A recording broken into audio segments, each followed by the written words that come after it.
Assalomu alaykum. Dunyoning har qaysi joylaridagi muhtaram ko'rilman do'stlar, hammanglarga Allohning salomi, rahmati bo'lg'ay. Fidoyilar ekrani xush keldinglar. 5 turli din haqidagi izlanishlarimiz davom qilmoqda.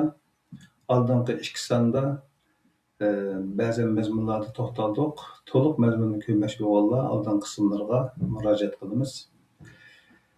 Xabaringda bo'lgandek, biz ota-bobomizdan qolgan meros bir dinning varislari, ko'rganlarimizni doğrab ögünüş orqali ko'nib qolgan ibodatlarimizni din hisoblash va shuning ko'zniki bilan boshqa din deyilgan narsalarga uning o'lchami bilan qarash orqali tangriqash, ajablanish, bosqishib ketayotgan bir qavmga o'xshadik. Shuning uchun dinning haqiqiy qo'limizdagi sog'lom manbalardan biri bo'lgan, hozirgacha bizga sog'lom keldi deb qabul qilayotgan Qur'on manbalik din tushunchasi bilan dinimizga qaytadan qarab chiqishimizni, taqdirimizning yangilanishi uchun bor imkonlardan foydalanish, eng azında milliy istiqbolimiz, milliy kelajagimizningki to'solg'ularni o'rtadan qoldirish maqsadida himmat qilib ketyapmiz. Programmamızdan bu sahne yana 3. sahnede oldingi sonning davom bo'ladi. Ashimjon, xush keldinglar. Hoş bulduk. Mağaysizlar. Shahodat haqida to'xtalib, oldingi qitimda biz tunji qismda shahodat kalimasiga aloqador tunji bayonda shahodatning xato bo'lib qolmay, belki uni qilish orqali gunohkor bo'lib qolganligimizdan xulosalangan edi. Bugun shuni davomini so'zlaydigan bo'lgan. Uningga bog'lab Payg'ambar alayhissalomning, ya'ni Muhammad alayhissalomningki payg'ambarligi va uning Uyg'urlar bilan bo'lgan aloqasini yana tilga o'tmoqchi bo'lgan. Marhamat. Yana qaytib ko'rishga nisib qilgan Tangrimizga hamda sanolar bo'lsin. Amin. Shunday o'tganda shu ajdodlarimizdan miros olgan dinimizni boshqadan izlab tadqiq qilib shu Qur'ondagi shahodat kalimasidan boshlagan.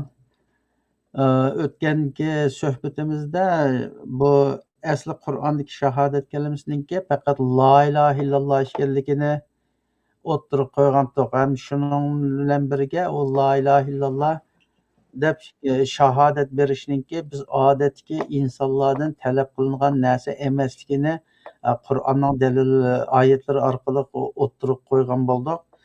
Ananki bu bir cho'ng tim bo'lganligi uchun payg'ambarningki Muhammad payg'ambarningki rasulligiga yoki payg'ambarligiga guvohlik berishmi shu o'ydirib chiqarilgan dinning ta'limotidagi shahodat kalimasi, ya'ni shahodatayninki birisi bo'lganligi uchun uning vaqt yetmay azroqlikka tushuncha berib ketgan.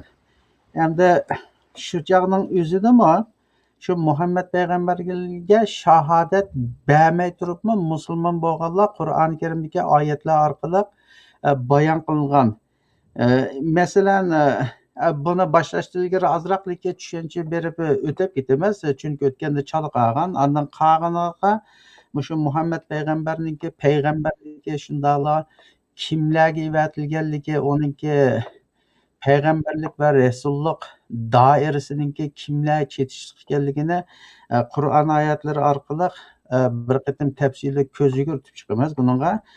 Shunda bu musulmonlik bizningki biz dinni boshqalardan qabul qilganligimiz uchun, masalan biz dinni farislardan qabul qilganda ham shularning o'rgatgani bo'yicha shunda la ilaha illalloh Muhammad rasululloh desangki musulmon bo'lsa deb shunda biz o'rgatilgan.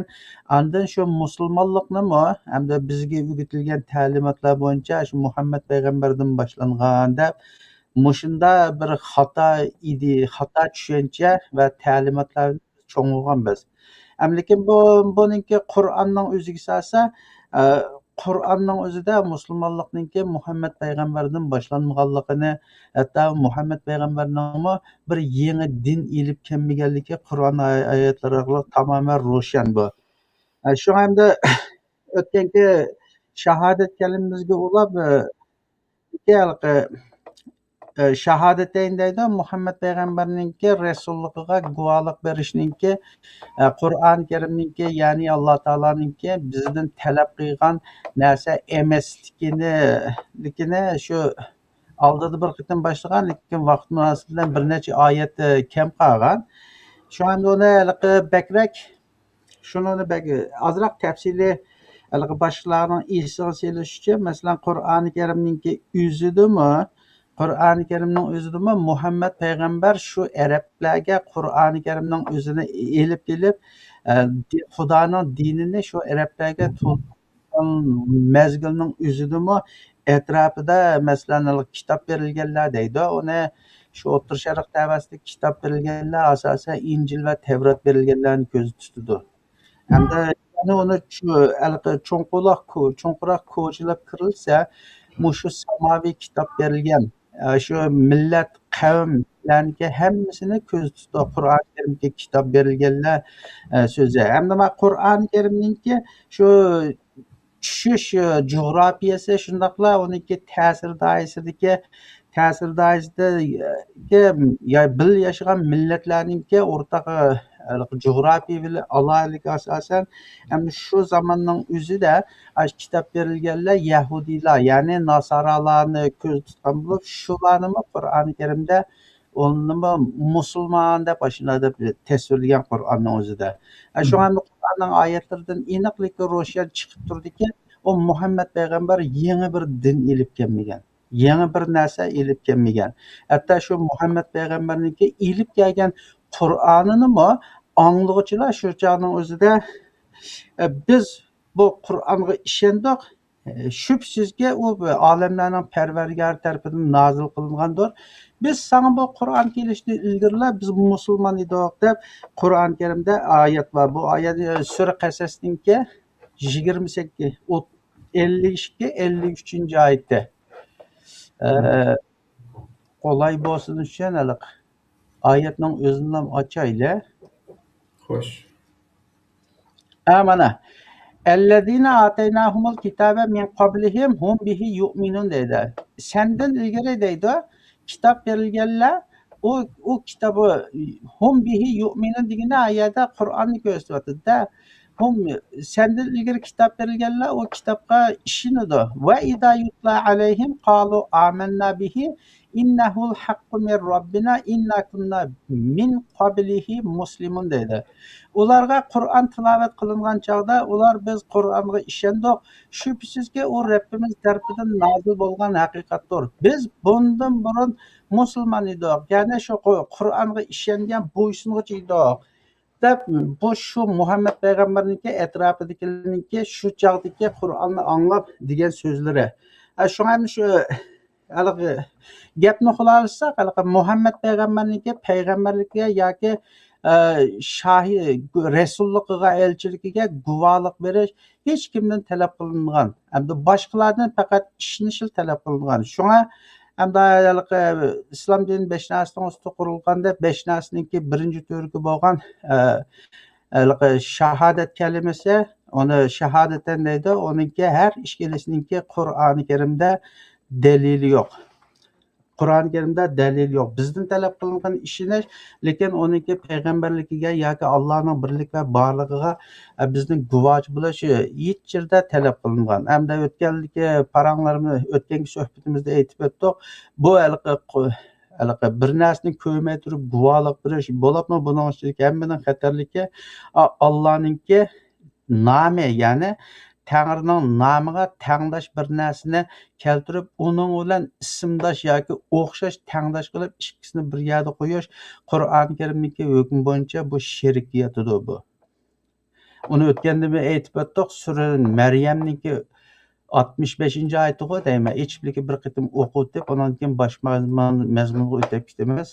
Sura Maryamning 65-oyatida Rabbus samavati val ardi ve ma beynahuma fa'budu vestabir li ibadati hal ta'lam lahu samiyan degan oyatga samiyan degan so'zning o'zi ismdosh, tangdosh, ashniki o'xshaganligini bilamsa deb manda kelganda ondan keyin uni men inglizcha tarjima qilganlar Allohning ismi bilan yonma-yon hech kimning ismi bo'lmaydi deb manda ham tarjima qilibdi. Shunga hamda Qur'oni Karimda kelgan shahodat kalimasiningki qanday musulmon bo'lish shahodat kalimasiningki kerak emasligi bizdan talab qilinganligi faqat ishonish.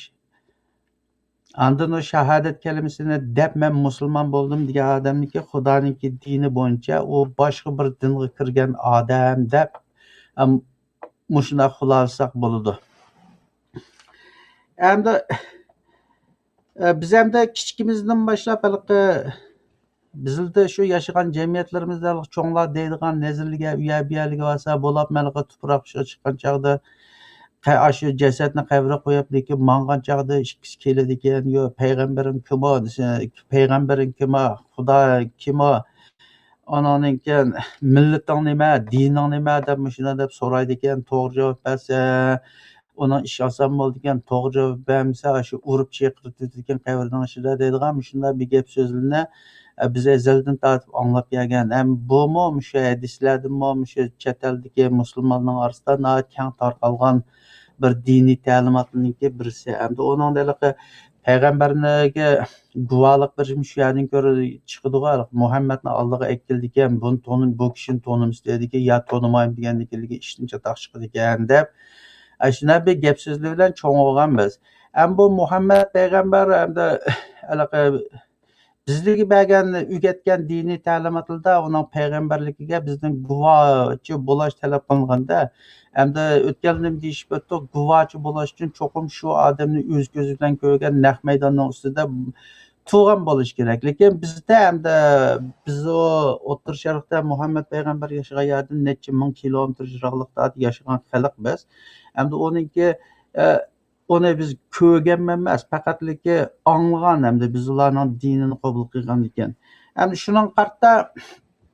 shuning qarta hamda Muhammad payg'ambarga burunni tortib hamda guvohchi bo'lmasang musulmon bo'lolmaysan deydigan shunda bir aqida ya diniy ta'limot bizga singdirilgan. Hamda Muhammad payg'ambarniki biz o'ylaymizda bizlar yo tilni bilmaymiz yoki bo'lmasa bizningki jutlar tarafga bizning vatan tarafliga kelgan odam emas u yerdan o'tgan odam emas hamda bu qandoqlab bu arab so'zlagan bir odam hamda bizning tilimiz undan butunlay boshqachada hamda arab so'zlagan bir odam hamda bizlarga shunday xudoning dinini ilib keldi yoki bo'lmasa ilib kelgan dini bizning tilimizda emas. Hamda Qur'onni biz bevositalik o'qib tushunarligidek darajada ham emas. Endi bizning tilimizmi Qur'onning tiliga, hatto arablarning til sistemasiga yaqin ekan bizning tilimiz. Unda olgan chog'da ham bu Muhammad payg'ambarni nim bo'lib bu qandoqlab bizlar payg'ambar bo'ladi, bizning tilni bilmasak, ham shunda savol hamdamniki kallasidan kechidi. Şu anda bizning hozir kelgan o'rganib kelgan diniy aqidalarimizda shu Muhammad payg'ambarniki payg'ambarlikka guvohchi bo'lish talab qilingan. Lekin Muhammad payg'ambarniki rasmiy kimlarga payg'ambar bo'lib kelganligi Qur'oni Karimdagi Muhammad payg'ambarniki payg'ambar bo'lib kelgan odamlar bilan bizlarga dinchilar ya'ni mollamlarniki tashviq qilgan diniy ta'limotlardagi bu ikki narsa butunlay qarama-qarshi.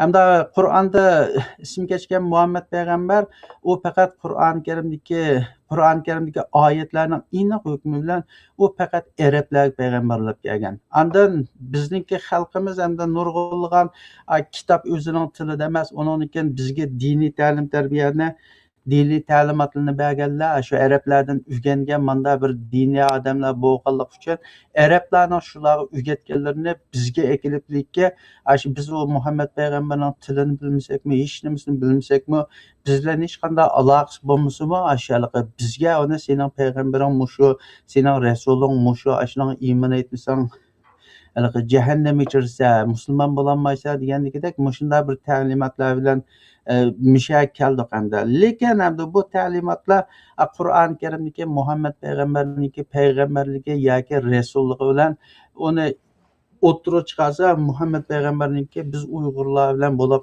yoki biz turklar bilan hech qanday bir aloqasi yo'q bir odam ekanligi chiqadi.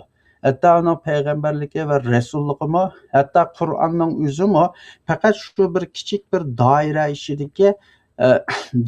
ichidagi bir jo'g'rafiya bilan cheklangan bo'lib chiqadi buningga. Shu hamda bizning ishimizning uchun payg'ambar Muhammad sallallohu alayhi vasallam deb Muhammad payg'ambarni o'zimizning payg'ambari yoki o'zimizning rasuli deydigan mushunday bir xato ideya, xato tonish mavjud. Hamda shuni hamda bir açık söyleyişimin sebep ben bunun birinden bilmem hem de Uygurlar şimdi bunu oturup çıkalı bağ mı yok mu? Lakin bu hata ideya, hata ufkum, hata düşünce neme gelip bardı dese insanlar hata dünya karışka, onun için hata yolunu devamlı aşı hata bir devamlaştırıp menşe elip bardı. Şu anda bu halkımızdaki dini düşüncesini bir ıslah kılış, onun için Qur'ondagi din bilan o'ydirib chiqarilgan afsona rivoyat asosidagi dinning o'rtasidagi farqni yo'ritib berish uchun hamda o'ttirib chiqib bilgan hamda shu Muhammad payg'ambarniki payg'ambarlik to'g'risida ozdir ko'p bir tushuncha bermas. Hamda qag'iniga anglovchilar uni men deganlarimning hammasini rostlab turib olmayman. Lekin Qur'oni Karimdan shu. Men uni boshqa hech bir yerdan olmadim uni. Başka hiç qanday bir manba yo'q. Meniki o'tirg'i mening dalil elib olgan misollarimniki hammasi faqat va faqat Qur'on Karimdan. Qur'onning ichida deyilganlarni men shu birlik o'tirg'i tashlab qo'yman. Ondan qag'iniga xalq uni azdir ko'pdir izlanib, oqtirib o'zlari nima qilish kerakligini yoki bo'lmasa qanday bir xulosaga kelish kerakligini o'zlari qaror qilsa bo'ladi. O'zlari qaror qilsa bo'ladi.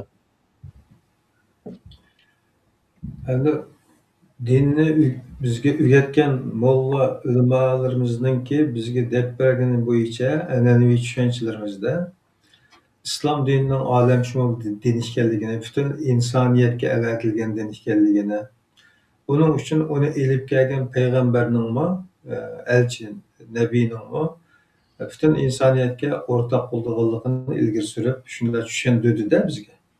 Shuni biz bilmaymiz, endi biz shu modlam deganni qilsak to'g'ri qilgan bo'lamiz degan tushuncha bilan cho'ng'igan, urdun qilib kelganligimizdan bizda odat bilan birlashib ketgan. Shu dinnimi urf-odatlarimizning qatoridan hisoblaydigan. Ya'ni urf-odatlarimizda dinning moddalari bor yani. Ashta bo'lib ketgan. Shuning uchun payg'ambar Muhammad nimaga butun insoniyatga o'rtaq bo'lgankin bizim insoniyatdan bir parcha bo'lishimiz bizning payg'ambarimiz degan narsaga bizmi qoyillab cho'ng'olganda. To'g'ri. Undaqda nimaga asosan u Muhammad faqat arablarga avatilgan degan manbani nimaga bog'laymiz? Hamda Sura Hujurat'ningki 13. oyatida shunda deb bir oyat var. Ya eyyuhan nas inna ja'alnakum min zakarin ve unsa ja'alna şu'uban ve qabaila lita'arafu inna akramakum indallahi atqakum innallaha alimun habir. Sura Hujurat'ning 13. oyatda ey insonlar biz sizlarni haqiqatan er ve ayolda yarattık. Onun için sizlerni qabila qildik. Xalq qildik. Allah'ın dergahida en taqvodorlaringlar, en hurmatlilaringlar deb Qur'on Karimda shunday oyat bor-da. Hamda shuningdan aniqlam chiqib turdiki, dunyodagi insonlarga hammasi bir millat yoki bir tilda so'zlaydigan bir qabiladan emas. Hamda uni Alloh shunday yaratgan.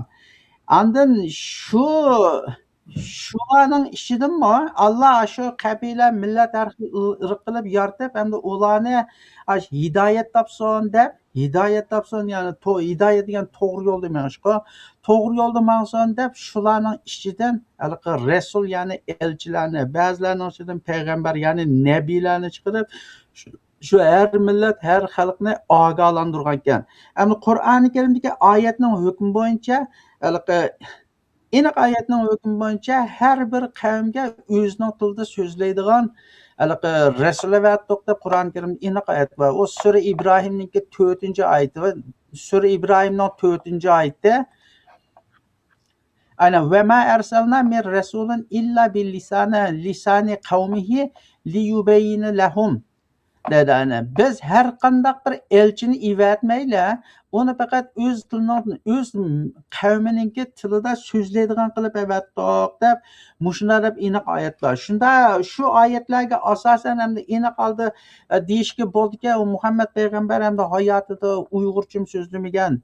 Onanikin Türkçe bilmaydi, hem o biz yaşagan yerga yaqin bir yaşamagan odam. Hamda unda bo'lgandan o oyatning hukmi bo'yicha o bizning tilimizni bilmay turib, hamda bizlarga, ya'ni biz boshqa tilda so'zlaydiganlarga rasul bo'la olishi bu Xudoning oyatiga xilofda zid. Xudoning oyatiga zid. Onanikin yana Alloh şu her millet, her kavmni o'zining tilida ogohlantirish uchun shu evatgan rasullarni yana shu qavm, ya'ni millatning o'zining ichidan evatgan.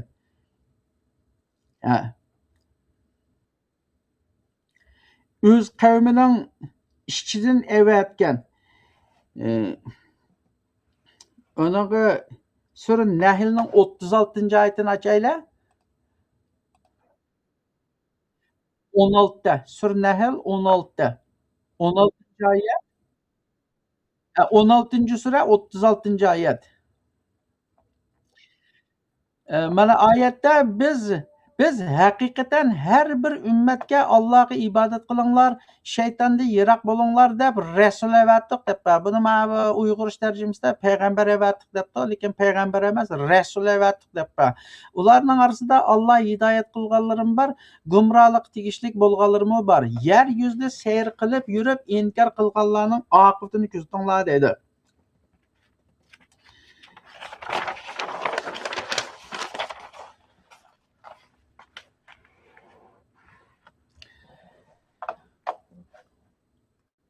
Şu ayetning hukmi bilan her ümmetga, ya'ni ümmet degan shu o'rtaq madaniyat, o'rtaq til, o'rtaq urf-odatlar bilan o'rtaqlashadigan bir hozir millat bo'ldi. Burun ushaq qilib qo'ysa qabila bo'ladi. Urug'lashlikdan keyin qabila hozir endi cho'ng'itib uni millat bo'ldi. Shunda shu har millatningki rasuli, şu elchisi şu millatningki tilida so'zlab keladi. Şu millatning tilida so'zlab keladi. Onanikin o şu her millatningki, her qavm ummatningki elchisi şu millatning tilida so'zlab Xudoninki dinini şu millatga tushuntirib, şu o'zininki millatiga guvohchilab keladi. Ya'ni men bularga yetkizdim, qiyomat kuni qanday qilsang o'zingning ishi. Men faqat elchi bo'lganligim uchun Xudoning dinini senga yetkazib qo'ydim deb rasulning vazifasi faqat yetkazishku. Ashunda endi shu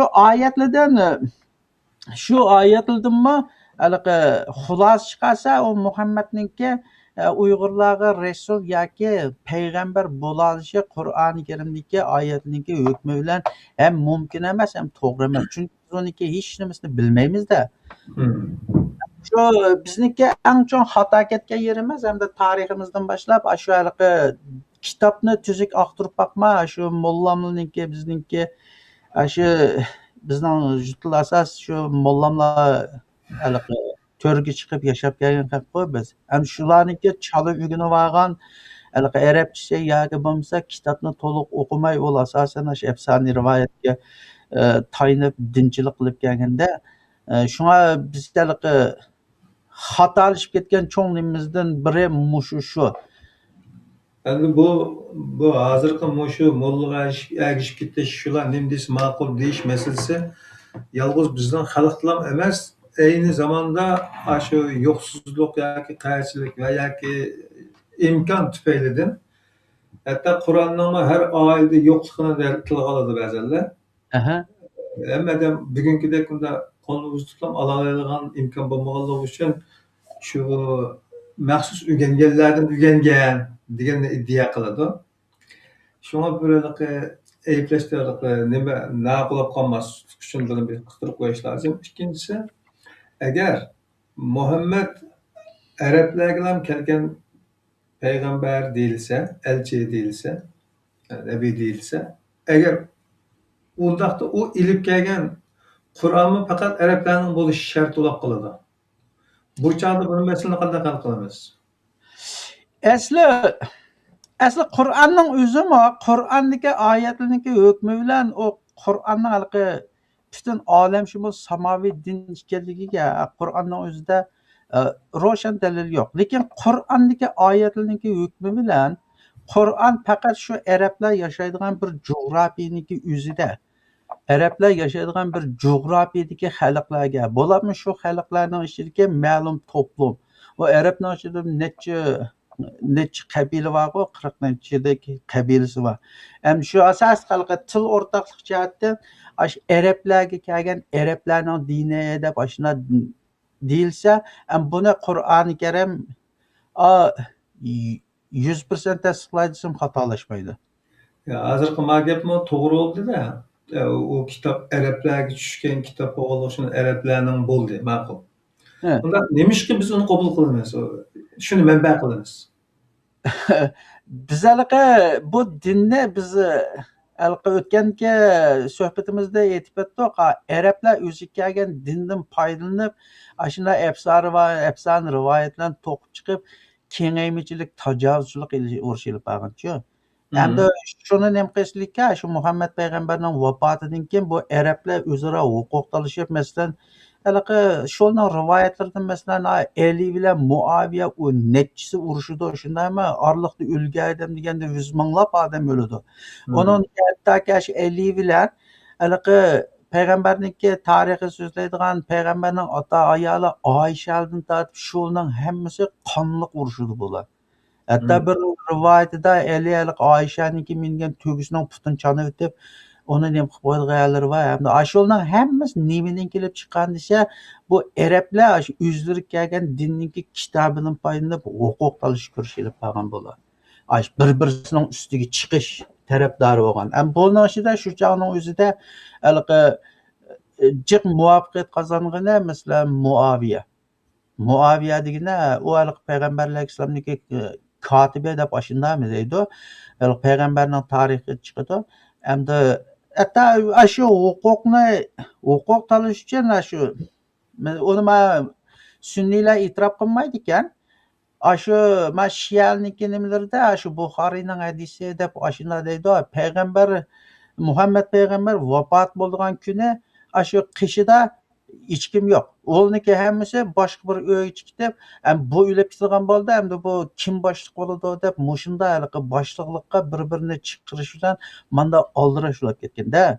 Anda ba'zi rivoyatlarda Muhammad payg'ambarniki o'liginimi ko'milgan yo'q 3 kun qolib qolgan deydigan mushunda rivoyatlar bor. Anda o har xil yangza. Lekin gapning xulosasi hamda Muhammad payg'ambarniki hamda 3 kun qolamda yo shu kun ko'mbitamda bizlar hech qanday aloqasi yo'q. Hamda biz Uyg'urlar nima bo'lib bu yerga bu dinni chirib qo'ygan desa, arablar hozir gapning beshini qilgandek, arablar o'zi kelgan kitobni burmalash orqali uning ichidagi ba'zi bir oyatlarni o'zgartdi desa to'g'ri bo'lmaydi. Burmalash orqali ononikin tajovuzchilik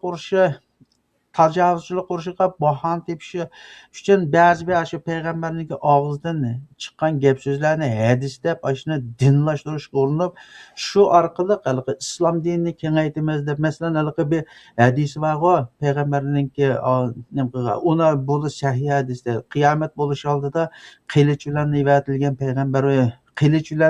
evatilgan payg'ambar bo'ldim. Xorliq mening buyrug'imga bo'ysunmaganlardir deydi. Onunki hattoki men kimiki hattoki men birisi la ilaha illalloh Muhammadur Rasululloh deb iymon etishimlik urush qilishga buyurildim. Agar ular shu iymon kalimasini desa, namoz o'qisa, zakot bersa, undan qo'y qilini bizdek bo'g'izlab yesa, ular bilan urush qilish men harom qilindi deydigan mushunday hadislari bor. Bu Saudiyning ahvolini o'zimiz bilamiz. U yerda teriqchilik qilganmaydi, yoki bo'lmasa boqmachilik qilganmaydi, u bir qoqqoslik bilan yerda. Endi shu yerda yashagan millatning shu chog'dagi ahvoliga qarata, endi arablar shu dinni bahona qilib dinni bahona qilib, shunday afsona rivoyatni to'qib chiqish orqali bu din orqali sirtqi kengayimchilik qilgan. Masalan, atrofidagi millatning nurg'unlarini besib olgan. Masalan, Misr deymiz, Suriya deymiz. Onunki tak bir Yevropaniki Ispaniyadan qaytib keldi-ku necha ming yildan keyin. Asosiy esa shu hamda huquq talashish. Keyin hamda bu Ummaviylar huquqni oldi, Ummaviylardan keyin chiqqani Abbosiylar huquqni ilib, bu Abbosiylar shu Iroq tarafini nima qilgan hamda shu chog'ning o'zida hamda xalqni umumyuzlik bir jamiyatlashtirish yoki bo'lmasa ma'lum sistema, ma'lum diniy aqidani turg'izib, tashkillik holda bir dinni sistemalashtirish uchun hamda islom dinidagi 5 turik deydigan shu narsaniki hammasi shu Abbosiylar davrida qurilib chiqilgan bir sistema. Hamda yana desak, uniki Qur'ondan aloqasi yo'q. Ham bizningki bu hali kelishimizda shu u Arablar Afrika tarafga mangdi, onunki O'rta Osiyo tarafga qarab mang'anlari Abbosiylarning vaqtida Abbosiylar shu dindan kengayimchilik urush ilib bordi. Ta bizning vatanning chegarasigacha ham tarixiy ma'lumotlarga O'rta Osiyo eng chong tutishgani Talas urushi deydi. Shu Talas urushida shu turklar bilan tutishgan ekan bu Abbosiylar. Turklar tutishib shu Tang sulolasi Talas urushida chekinadi ekan. Shundan keyin andan bu Abbosiylar shu O'rta Osiyo tavasida muntazam turib shu yerda o'zining dinini taqatgan. Hamda buning ichida bu dahshatli urush bo'lgan deydi. Ammo turklarniki yozgan ma'lumotlarda, andan arablarniki ba'zi yozgan tarixiy materiallarda hamda bu turklarni nihoyatda zo'r qonli qirg'inchiliklar bilan shunda bu dinni qabul qilgan deydi. Hamda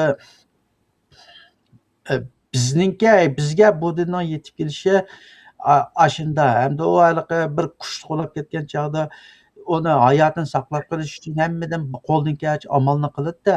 Hamda shu chog'ning o'zida u anglagan bo'lishi mumkin, balkim la ilaha illalloh Muhammad rasululloh desang musulmon bo'lgan, shuninglar o'tamaydi ekan desa, ashunda deb jonni saqlab qolish uchun bo'lsa-mu o'zining e'tiqodidan voz kechib, shu Abbosiylar ilib kelgan dinga bo'ysungan bo'lishi mumkin. Lekin bu hamda qonli qirg'inchilik bilan bo'lgan O'rta Osiyolik turklarning bo'lishi. Bayaqi bayonning hammasida ilgirkilarning qanday qo'llab qabul qilganligi to'g'risida o'ta ketib qoldi.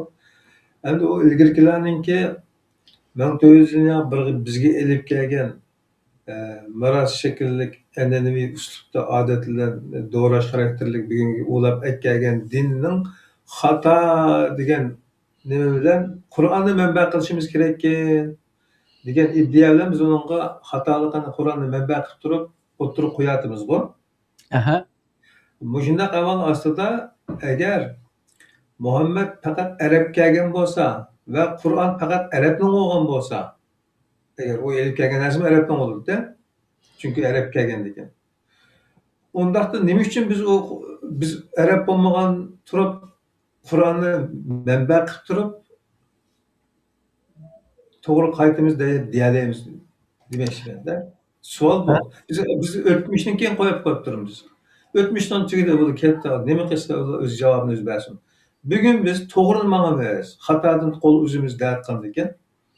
Biz to'g'ri eslashda manba qilgan narsa bizga kelmagan arab kelganlarning narsasi deb turib uni eslashimizni mantiqlik jihatda biroz zidlik ko'raylik. Men mushuni qanday hal qilishni to'g'risida. To'g'ri. Hamda bu dinga biz o'zligimizdan kirmay majburiy kirganda asli bizning bu cho'qim dinimiz bor. Bizning dinimiz bor. Hamda shu qadimgi turklarningki diniy e'tiqodlarini ko'chilisimi, masalan, tashqi yezib qo'yib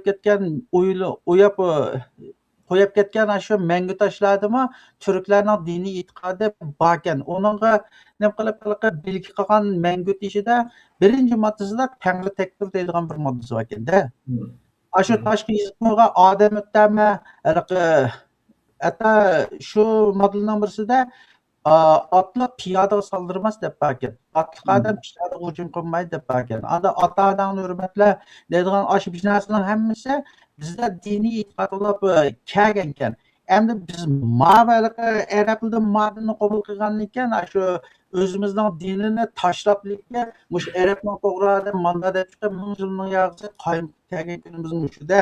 Endi hozir bizga to'g'ri usul qaysi desa, to'g'ri usul qaysi desa bizlarga o'zimizniki kitibini yoki bo'lmasa o'zimizga burun bizga rasul kelgan bo'lsa shuna elchi xudo tarafidan bir ilohiy kitobni ilib kelgan yoki ilohiy ta'limotni ilib kelgan bo'lsa hamda uni yezib qo'ygan bo'lsa bizningki to'g'ri qilish emas shu kitobni tepib shu kitobning ichidagisiga ergishmagan bo'lsak asli biz eng to'g'ri qilgan bo'ldik. Lekin endi hozir oraliqda 1000 yil o'tib ketdi-da. Endi o kitobni topsaqmi o nerdan nergacha qanchalik o'zgarib ketdi. Endi uning ichidagi bir narsani biz bilmaymiz. Lekin bu samoviy kitoblarning ichida ba'zilari ma'lum millat, qavmlarga xosligi ba'zi bir narsalar bor.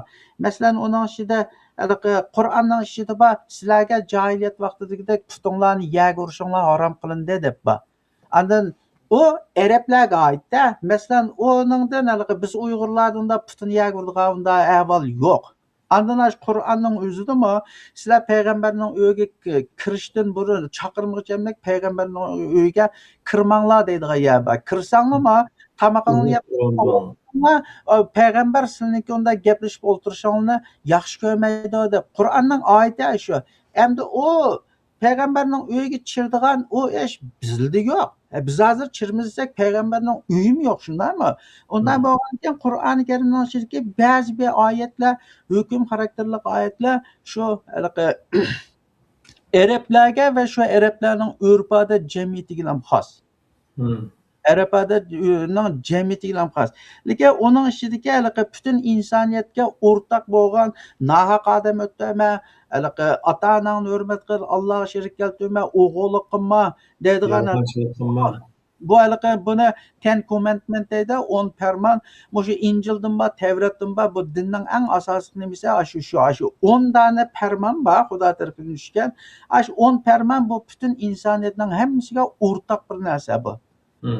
İnsaniyatga o'rtaq. Endi uni shu ilib kelganlar, uni o'zining qavmiga ilib kelganlar faqat o'z qavmining tilida shu Xudo tushgan 10 farmonni shu o'zining qavmiga, o'zining millatiga shuning tilida ilib kelgan. Bu butun insoniyatga o'rtaq narsa bo'lganligi uchun. Endi bayam degandagidek ba'zi bir arablar xos u bilan bizningki aloqamiz yo'q. Endi biz o'zimizning kitobini yo'qotib etgan yoki bo'lmasa o'zimizning kitobiga ega chiqolmagan manda orilib qolgan haq bo'lgandan keyin endi Xudoning diniga bayam degandek 10 dan farmon insoniyatga o'rtaq bo'lgan qoida, tuzum, buyruqlar bor. Faqat shunga amal qilsak endi xatolashmaymiz deb qarayman. Chunki o butun insoniyatga o'rtaq. Masalan, nahaq odam o'ldirmas, dunyoning ham yerda bo'lgan ishqa va insonning hammasiga o'rtaq bo'lgan narsa. Endi shu jihatda endi Uyg'urlar shu Qur'onning ichidagi shu narsaga din deb amal qilsa, andan qolgan narsalarniki bizdan aloqasi yo'q. Bular payg'ambarning sunnati o'tirib yetgan ya tashlab uni qilgan, buni qilgan ma'nosiniki hammasi butunlay o'ydirib chiqarilgan narsa. Ammo Yevropaga kelgan vaqtimizda dastlabki shu o'shaninki pufralikni o'rganish darsligi bo'ldi ekanda. Bir kurs deb qo'ygan ular.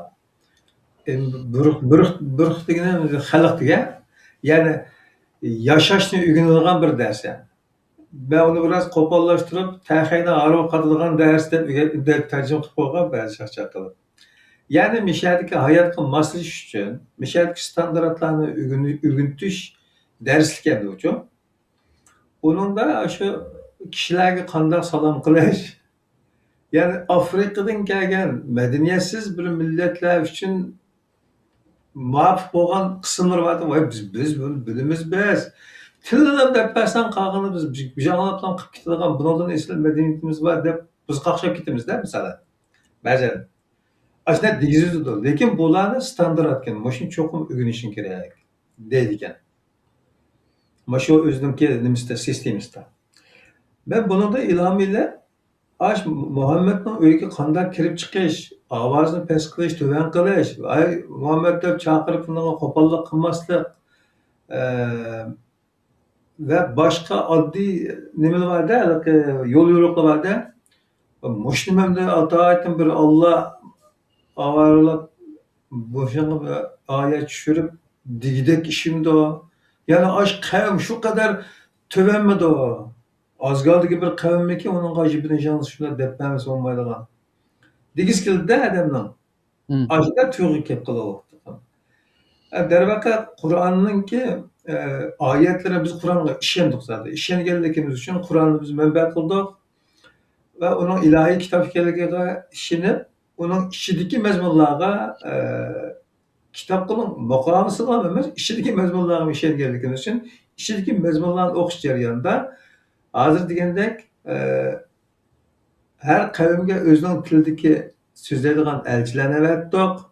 Ular kitob avatsakmi shularni o'qiydigan, shular bildigan tilda avatgan edik. Bo'lmasa ular tushunolmay va'da ularga zulm bo'lib qolgan bo'ladi. Tushunami? Masalan, o'sha mazmundagi narsalarni qarab turib, bu savollar tug'ilyotadi-da. Unda bizning kitobimiz yo'q-ku. Muhammed bizga kelgan payg'ambar bo'lgan bo'lsa, agar insoniyat kelgan payg'ambar bo'lgan bo'lsa, butun insoniyatga o'rtaq bo'lgan bir tilni kelsa-da, degiz keldi-da odamning. To'g'ri.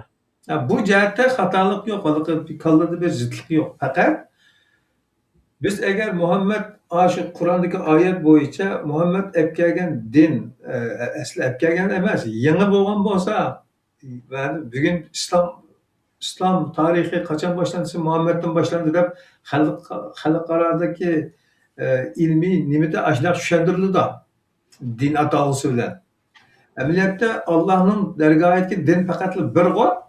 Odam alayhissalomdan tortib butun shu oxirgi xotimin nabiy degan shu Rasululloh qadar, payg'ambar Muhammadga qadar kelgan dinlar o'rtaq o'xshash narsalarni deb keliklik. Faqat şu özü olib kelgan qavmning iqtidori, quvvati, yashash aloyidligi, tili qatorliqlarga xoslashtirilgan qismi bo'ldi ekan. Agar bir o'ttira shu Afrikadagi nima qilmagan, taraqqiy qilmagan bir o'zi rayonlarda shu ibtidoiy holat qilib qolgan bir qavm bo'lgan bo'lsa-mu, u qavm yanada nima ular yaratılış bilan insonda insonlik o'rtoqligimiz borda shu bilan. Shunaqmi? Faqat u avada yopiq bir madaniyatda taraqqiy qilmagan bir sharoit qilib qilib ashtaq bo'riga yashaydigan ko'chab jangalda ovchilik bilan yashaydigan bo'lib qoldilar. Shahar madaniyatidan xushqashqallar, ilm bilan xushqashqallar taraqqiy qilib binolarda yashaydigan cümekten su içtiğin bulak eteklikte farkmış yani. Lekin insanlık nimemiz okşaş. Eğer aşağıdaki bir Afrikalıkın balısını ekilip şehir medeniyetinde çok kısak aşağıdakiler çıkıyor. Şehirdeki katta bir ilimdar insanın balısını apırıp Afrika medeniyetindeki insanların arsa koyup koysak aşın boruya gelip çoğun olur derler. Doğru. Hiç bunu da münazir talep kılmaydıgan bir akıldan ötü derler. Şuna insanlar ortak olan kısmı da ilahi vahiylerinin nidası okşaşken. Biz özümüzninki bizge evetilgen değiştimi menden kim peygamber yani nebi kelmeydi o diyen ayet çimtitkenligimizden bundan kim kelmeydiken burum kep bulapdiken diyen klasik kep bulalım da bizim o. Doğru mu? To'g'ri, mo'shadimi shu Qur'oni Karimdagi haligi xotiman nabiyin degan so'zni bu haligi burumlab tushuntirib, shu payg'ambarning eng oxirgisi deb ona shunda o'rgatib aytganda, shundan keyin payg'ambar kelmaydi deb. Endi yana bisigimi haligi bu cho'ng bir xatolik bor. Nabiy bilan rasulni o'xshash bir odam deb qarab, nabiyni uni inglizchada seal of the prophet, ya'ni payg'ambarlikning muhri yoki tomg'isi deb olganda, lekin Qur'on Karimda ishlangan eng oxirgisi deganga hech qachon Allah xotiman degan gapni ishlatmagan. Shunda olgan chog'da Muhammad payg'ambarniki eng oxirgi payg'ambar ekanligiga so'roq belgisi bor. Eng oxirgi payg'ambar Xatimin Nebiyyü deb ayet iniq kelgeyri ya var da xotiman nabiyin deb lekin oyatga Xatimin xotim Resul deb yok. xotiman rasul deb yo'q. Hozir Ha. kelma shunaqa hattoki xotiman nabiyi deb nabiyninki eng oxirgisi desimi Qur'oni Karimdagi oyatning o'zida xotiman rasul deb yo'q. Qur'oni Karimda rasul to qiyomatgacha keladi. Rasul to qiyomatgacha keladi. Uninki Xudoninki o'zininki va'dasida biz hech bir ummatni rasullik vatmay turib jazolaganimiz yo'q deb bor. Uninki har ummatga o'ziniki tilida so'zlaydigan rasuliyat deb Qur'oni Karimda oyat bor. Shunda bo'lgan chog'da u Muhammad payg'ambarningki eng oxirgi rasul ya eng oxirgi payg'ambar ekanligiga Qur'oni Karimda dalil yo'q. Hatto hozirlam olsak bo'ldi Sura Yunusningki 47-oyatida. Sura Yunusning 47-oyatida Muhammad payg'ambarning og'zidan chiqqan gap shu. Mana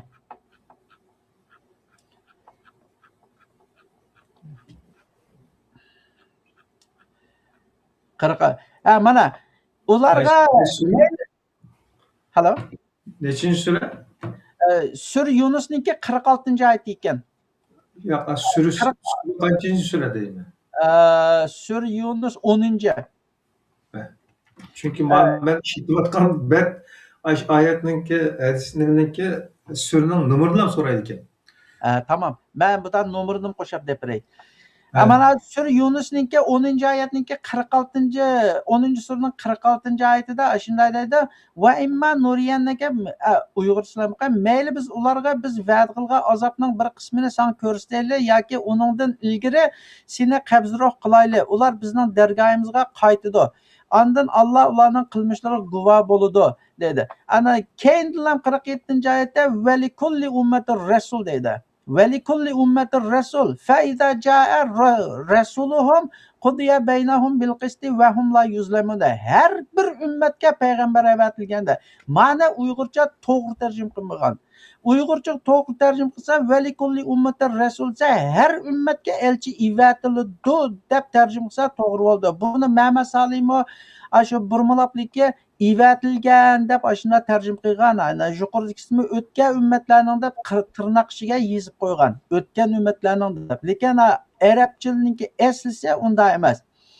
Her ummatga bir payg'ambar, ularning her ummatga bir rasul. Ularning rasuli ya'ni elchisi kelganda ularning orasida odillik bilan hukm chiqarildi.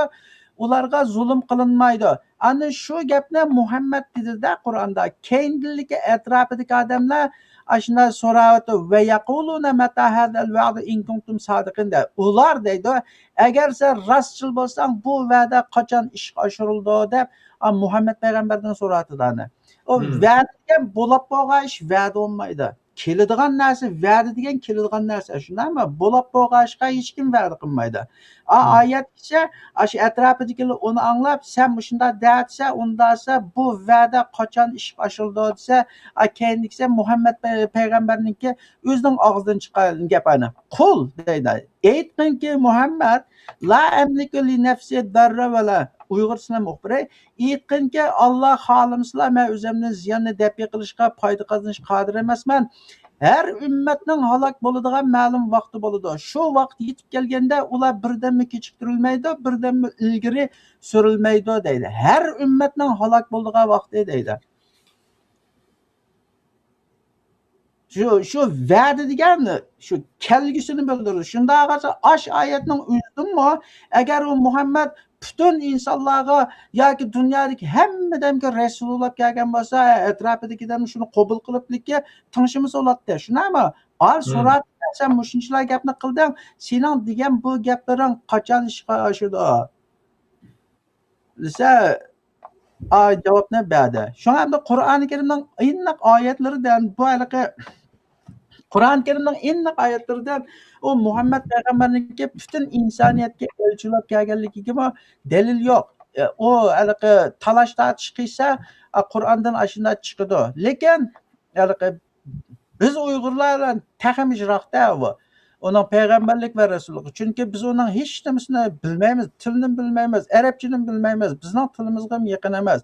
Şuna Qur'onga sura İbrahimning 4-chi oyatida shu Xudoning degani shu her ümmetga o'zining tilida bir Resul evatimiz deb bu Xudoninki va'dasi. Yani şu ayetlerdeki muşundak menbelerge tayinip durab, yani biz gibi burun peygamber keptike degan xulosaga chiqamiz endi, yani chiqalaymiz. Yani undaqda ular olib kelgan kitob nima bo'lg'iydi deb bundan tasavvur qilamizda, umid qilamizda, agar o'zimizning yezg'ida keladigan bo'lsa deb. Lekin u zaman o'tishi bilan uni yutirib qo'yganligimiz aniq. Ammo bir masala mishada bizning qo'limizda hozir manba deb qaralayotgan shu Qur'oni Karimdagi oyatlarning orasida Allohning so'zining o'zgarmaydiganligini, To'g'ri. dini qarab turib, undaqda bu faqat har ummatga avatilganda shu ummatning tiliga tarjima qilinganligiga xulosa chiqarib bo'ldi. So'z ber. Aha. So'z ber. Faqat har ummatga o'zining tilida biladigan shaklda ifoda qilinadi. Şuna aşı Kur'an'ın özümü Tevrat'nınki Arapça tercümesi. Bunu ben ne çıktım dedim. Bazılar çişanışıp ketkenli oldu, tıllıqalı oldu. Bunu ben aşı Yahudi'ninki ben Kur'an'ın özüm bağı ilgirki kitaplarını tasdiqlovchi deb bor. Bana. Aşının özü de bu Kur'an'daki Allah'ın şu insaniyetke ortak bo'lgan xitoblarning takrorlanganligi, o'zgarmaganligi chiqadi.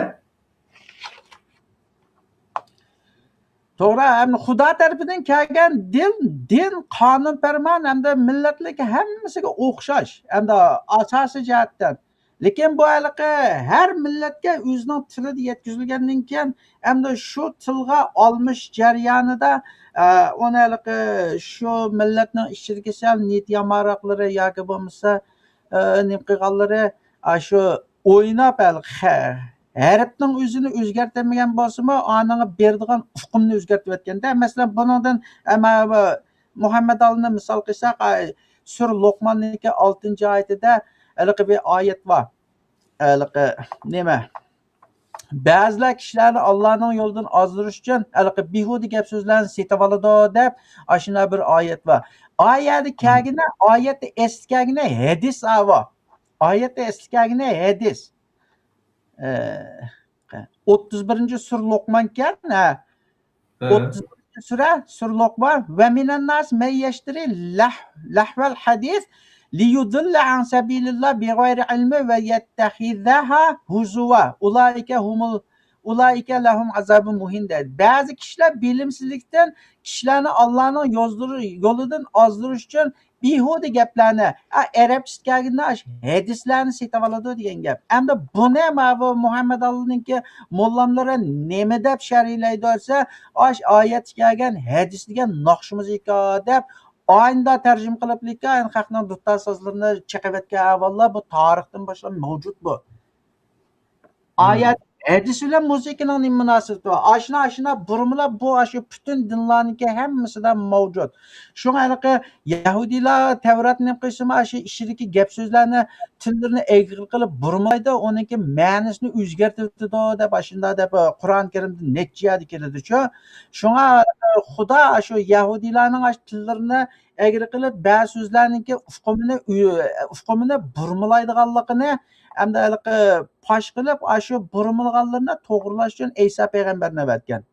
Isa payg'ambarni ondan oxirida ham shu Tevratda kelgan ahkomlarni hamda atrofidagi boshqa millatlar bo'lanmish arablar shu Bani Isroil bilan bir yerda yashagan ekan bir mantiqa doirasida shulimi bilsin deb shu Tevratni arabchaga o'rib shu Muhammadni shulni tanlab elchi qilib Arablarga evatgan. Manaj qilib aytgan chog'da Qur'on Tevratniki Arabcha tarjimasi. Qur'on Tevratniki Arabcha tarjimasi. Ichidagi ahkomniki hammasi asosiyatdan o'xshab ketadi. Hamda buni ikkisini u boshqadan, bu boshqadan hamda u masalan İncil, Tevrat, bu Qur'on üçlesi o'xshash bir din. Uning ichida cho'ng bir narsa yo'q. Asli kitobning o'ziga solsa. Hamda buni har xil har yangi qilib dinlara so'qash jidal majra chiqarib, xalqni shuna kush ko'tayotganlik kim bo'lsa, uning ichidagi yomon niyatli odamlar. Shu payg'ambarga nisbat bergan hadislarni, shu afson rivoyatni din deb ko'tarib chiqib, Xudo kitobida manda degan manda deydi desa, Xudo kitobida degan bilan payg'ambar shunday qilgan, shunday degan. Shuning uchun ma'ning to'g'ri payg'ambarning sunnatiga ergashmasak, bu dinni tushunmaymiz deb shu dunyodagi diniy talash tortish jidal majralniki to'lisiga shu ochiq deyish kerak, shu dinchilar sababchi. Dinchilar sababchi. U hech qachon Xudoning kitobiga unimaydi ular.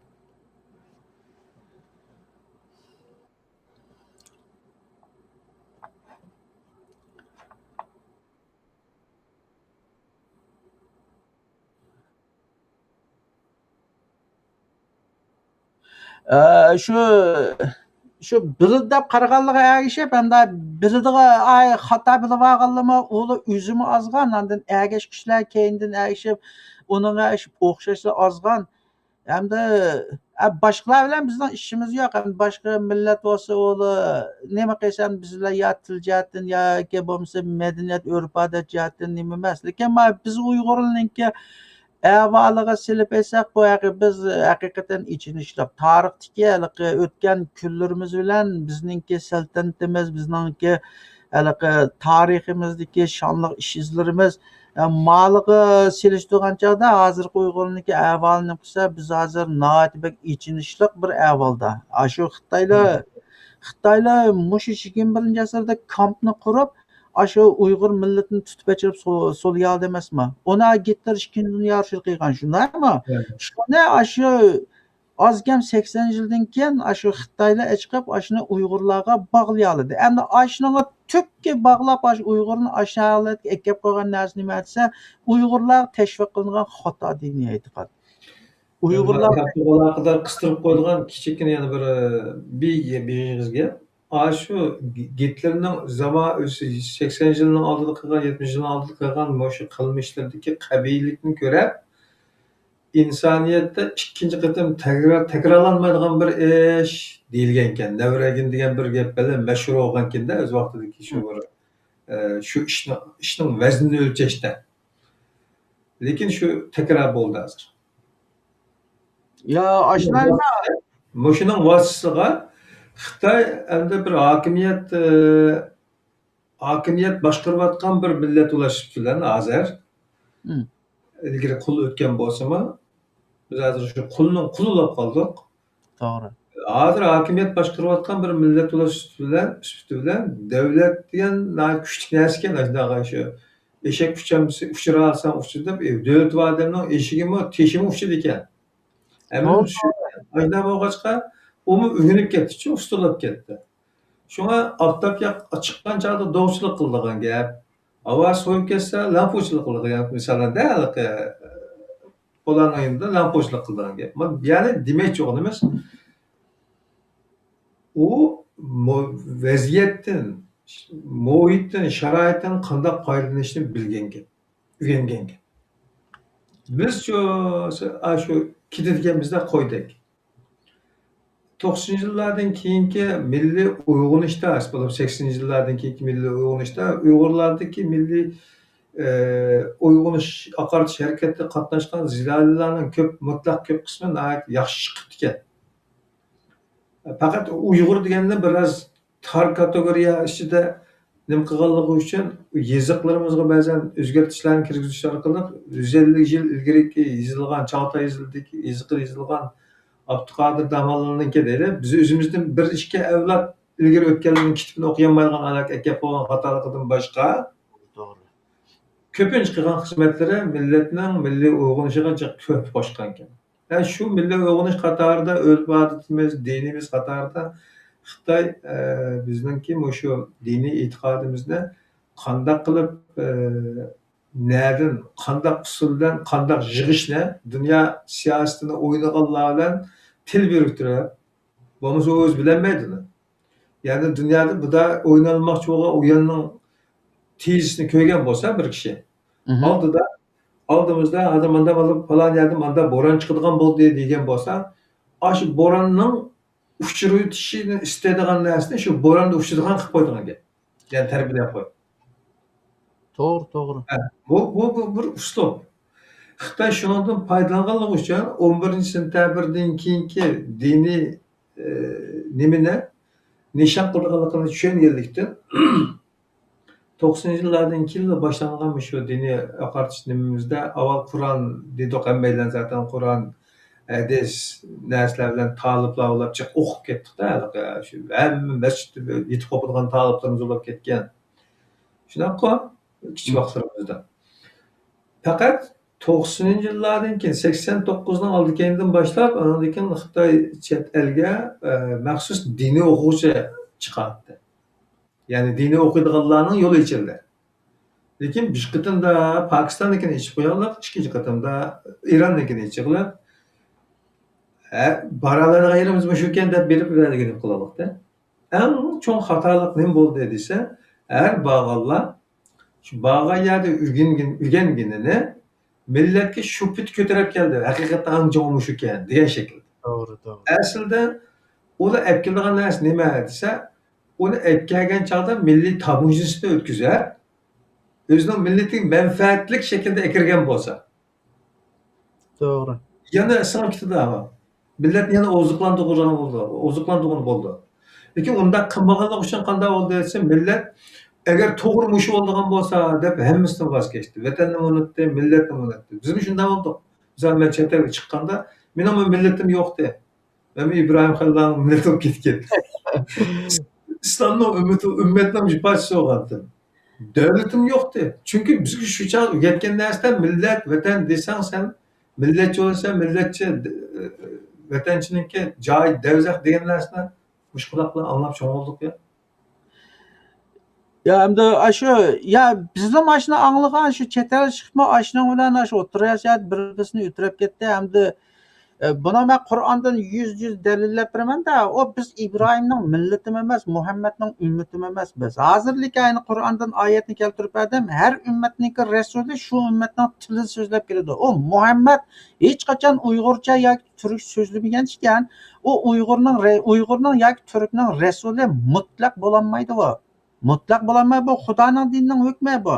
Bizga endi aşağıda kelgandagi ummat degan gapni shu ya bo'lmish millat dunyodagi shu birisi kofir, yana birisi musulmon deb ikkilam ummat bo'ldi. Boshqasi hammasi bekor shu ummatchilikdan chiqib vatanparvarlik deb o'lsang vijdonli go'sh bo'lsa deb xalqniki inqilobiy iddiasini sundirib o'tganda, ondan biz İbrahim Xalilullohninki millati deb, o İbrahim Xalilullohning biz millatim emas.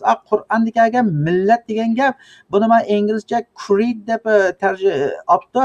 U bir xil aqida, bir narsani shu biti sop holatda tutish.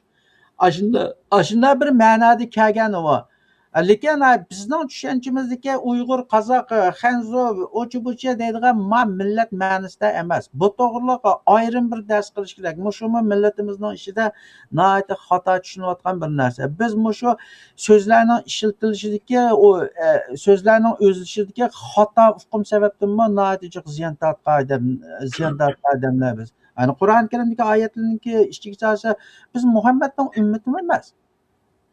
Lekin u Muhammadninki payg'ambar ham rasul ekanligini e'tirof qilamiz. Chunki Qur'on Karimni biz qabul qilib ishondik-da. Lekin uniki bizlarga aloqasi yo'q. Biz endi olsak Qur'oni Karimning o'zini ham ilib hozir 1000 yilning kelganimiz mushugi. 1000 yilda o'zimizniki kon kisbini topa olmadik. Uni bilmaymiz. Lekin topsaqmi, ilib selishtirib baqsak bo'ldi. Qur'onning ichida mayli Qur'on olamda, Injil olamda, Tavrat olamda, ashning ishidagiligi selishtirib baqib bularning ichidan hamda Qur'oni Karim hamda shu biroz sop sog'lom.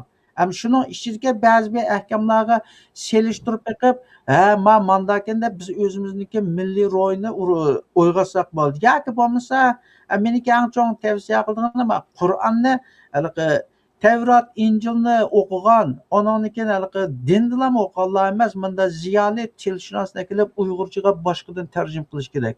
Faqat bizniki eng chong xatoligimiz, men hozir haligi sura Yunusning 47-oyatini deb berdim ayna. Anında oyatning hukmi bo'yicha har ummatga bir dona rasul keladi. Oyada Muhammad sallallohu alayhi o'tgan ummatlarning hammasiga ibodatilgan depliki tirnoqning ichiga qo'yib burmilayotganligi uchun biz nima deymiz? Shu Muhammad bizning payg'ambarimizgan, Muhammad bizning rasulimizgan.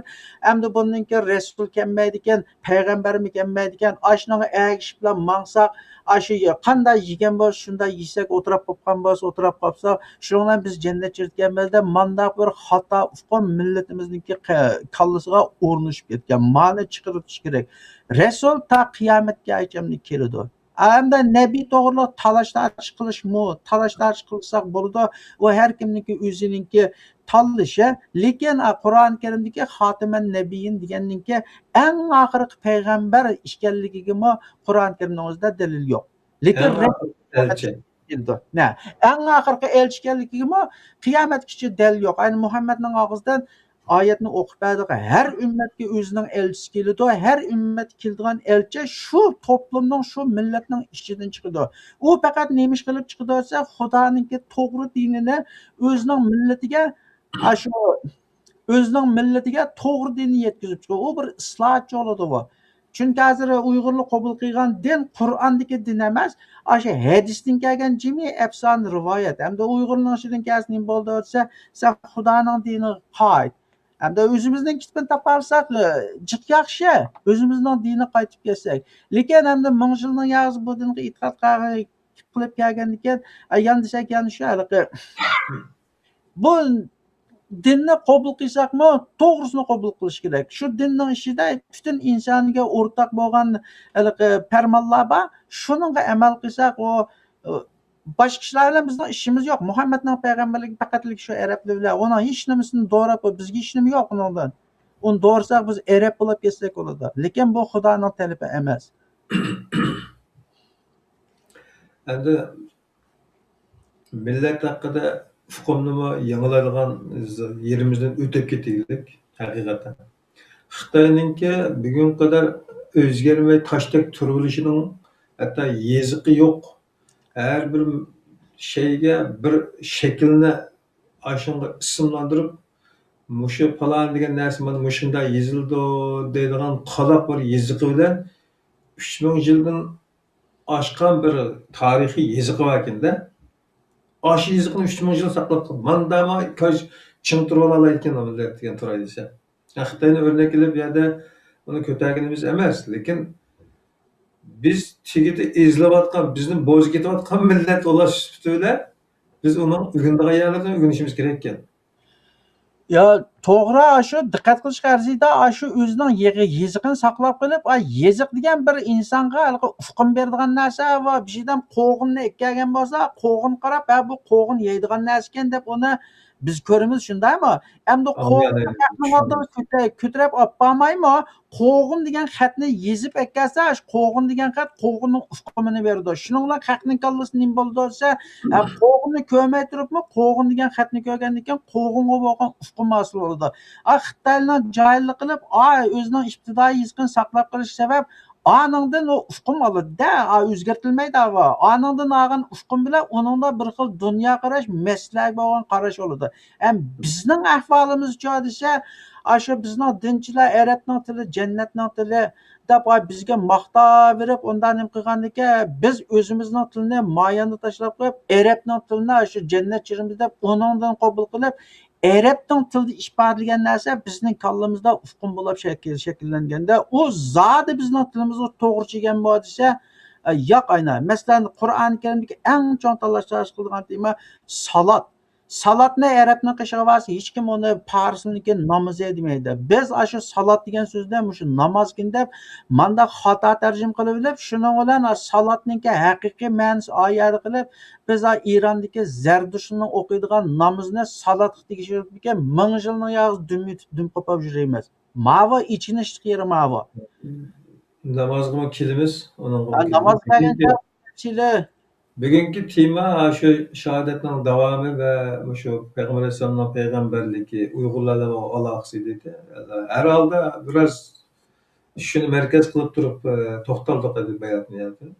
Namozga kirsak chiqib ketib qolmaydi deb Ya tortib namazga bu da ayrım keladi. Namazga taxminan 2 qatim endi qilish men kerak. ana shu yerda bir ortiq savolni so'radim, lekin shu savoldan o'tamasak agar Hmm.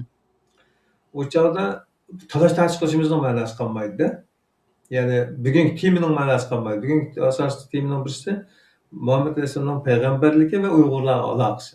Hmm. Biz dedikki, Qur'onni manba qilib, Qur'ondagi oyatlarga asoslanib turib, Qur'on ko'rsatgan belgilarga ko'ra har millatga ularning tilida so'zlaydigan, ularning ishidagi birisi kelganligi xulosalash bo'ldiki, bundan ko'rib olgan bo'ladi, ham qo'limizda qudratli turibdi, oldimizda o'rnak turibdi. Muhammadmi arablarga kelgan, arabcha so'zlaydigan, arabning payg'ambari edi, elchisi edi, arabning nabiysi edi degan xulosani chiqargan bo'ldi. Evet. Unda arabning payg'ambaridan kelgan, arabning payg'ambari orqali bizga kelgan Qur'onni arabning deb tashlab qo'ymay, nima uchun uni eslab olasan degan savol chiqadi-ku. Uning uchun Evet. so'ralgan savol edi. Unimi bayatdan aqlga ishorat shaklida yuritildi. U bo'lsin nima desa, insoniyatga o'rtaq bo'lgan insonligimiz bilan va Allohning so'zining bir ekanligi. Qaysi tilda bo'lsin, qayerga kelsin, Allah bir o'g'il olsun, o əvvəlkən vəhiyimi Allah'ın sözündə heç qandaq bir özgürlüyünü görməyəsən degan oyatga binoan Doğru. u Allah'ın sözünün o'zgarmaydiganligidan tutib turib, insonligimiz Allohimizning birligi bilan, ikki birlik borku bu yerda. Hmm. İki birlik bilan biz Qur'onning bizga oid qismini qabul qilishimizning zid emas ekanligini xulosalashga bo'ldi. Doğru. Ben shunday tushundim. Sizning to'liqlamangiz yoki tuzishing bo'lsa anglaydi.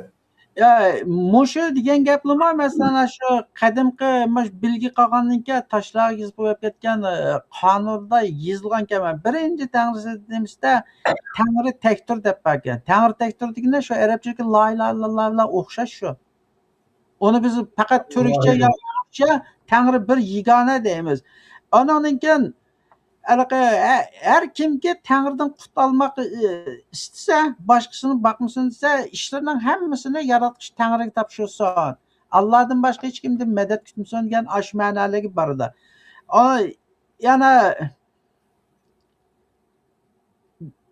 Yani bazı bilimler var ama kimse töreden üstün değil. Begden üstünlük yok. Degan gaplarning hammasimi atiulloha va atiur rasul va ulul amri minkum degan ashnalar o'xshash keladi mana. Ananiki ota-onangga hurmat qil deb Qur'on Karimda bor shu bilgi qilganning asosida onang ota-onasiga ta'zim qilsa, ya'ni hurmat bildirsa, masalan Sura Yusuf xazina boshqa xo'jalar bo'lsa ota-onasi kelib ta'zim qildilar. Shularniki jumlasidan ashulning ichidami yolg'on gap qilma deb bakin tashxis yolg'on gap qilgan xalqning mol mulkini o'g'ilma deb bakin her kim o'ziniki oilasidan so'rildi degani Qur'on Karimdagi oyatda ey insonlar o'zinglarni oyat tavabatlaringlarni inson va toshlar yiqilib bo'lgan qattiq qo'l farishtalar muvakkal bo'lgan jahannamdan saqlanglar. Ma'noni bu faqatligi turkcha. Bu faqatligi turkcha. Oniki ma turklarniki bir nemisida bu botirlik chiqib ekanda. Anima turklarda otliqlar piyodaga soldirmas, hujum qilmas deb ekan qadimgi qonunda. Anzaki ma urushning nimalardan bilsa dushmanga oqingni qilma, dushman quvongni qilma deb turkning qonuniga Qur'ondan bor. Sizlar dushmanlarga keyninglarni qilmanglar deb Qur'on Karimdagi oyat shu. Ma turkning qonunida dushmaniga keynni qilib qochganlar ateşga uçacak deb, jahannamga uchishdi deb bakin. Ashulniki hammasini izlab ekkelsa, bizning shunga o'xshash bir dinimiz bo'lgan. Biz faqatlik shu boshqalarniki ozdirishi bilan buning ichida eng chong rol o'ynaganlar shu arab tilining ta'lim tarbiyasini qabul qilib, shuning maktabida o'qib chiqqanlarda, shu bizni shu bara shu dindan yiroqlashtirib, o'zimiznikini yolg'on chiqarib, anda xalqning diniga echirib qo'yib, biz ya u dinning tilini bilmaymiz. Shuninglarni Ashulning og'zidan chiqqanning hammasini arabcha gap qilishlik bu jannatning tili, arab so'zsang savob bo'ladi deb aytgandan keyin kishi shu Qur'onni ko'zimizni yumib yodlab shuningdan savob deb izlaymiz deb shunday xonavayron bo'lib ketgan millat biz. Ham nurg'un bir narsalarni hamda hozir hamma texnik taraqqi qilib bir narsa izlash oson bo'lib ketdi. Izlasa shu Qur'on Karimdagi shu qonun farmonlar bilan asosga o'xshash chiqadi u.